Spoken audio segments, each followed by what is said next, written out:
Patience and time. That's our topic for today's Backstage Pass. Well, happy Friday, everybody. We have made it to almost the weekend. It's been a little bit of a bumpy week, especially since the Fed announced on Friday they're raising the Fed fund rate by 75 basis points. And by the end of the year, they want to raise another 125 basis points. Well, the markets haven't really digested that news very well. Stocks are down significantly today. Mortgage bonds have been pretty volatile all over the map, honestly, today. Mortgage rates opened up higher, but we could be seeing some repricing for the better as bonds settle down. Now, the Dow Jones Industrial Average, well, that dipped below 30,000 today, and it has officially been labeled a bear market at this point. You know, we've officially gone into a bear market as far as the Dow 30 is concerned. Mortgage bonds, like we said, they've been all over the place. They're settling in positive territory. In the morning session, mortgage bonds were down as far as 50 basis points on the day. A lot of lenders priced during that morning session for their rate sheets, but we've since got into the positive territory. We're up about 5 basis points right now on mortgage bonds. The 10-year yield is down about 3 basis points. So we could be seeing some pricing for the better as long as bonds kind of stay settled into this positive territory. Yesterday, the national average for a 30-year fixed rate mortgage, well, that came in at about 6.62%.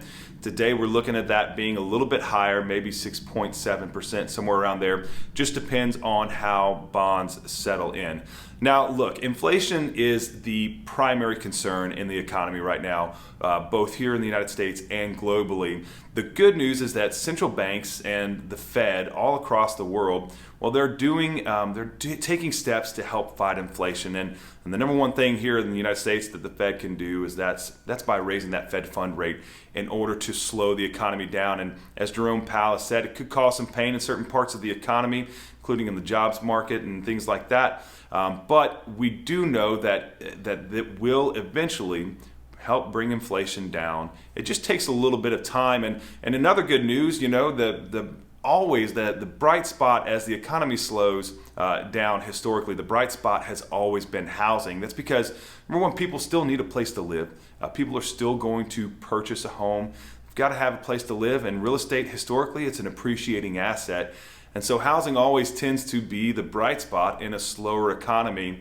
And that's what we're looking at as we continue to go forward into quarter four this year.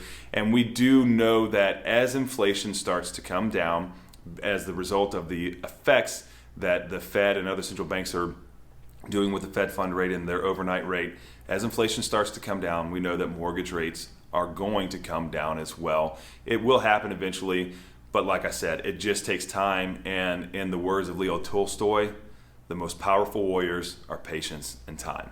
Now, that's all the news that we have for you today and for this week.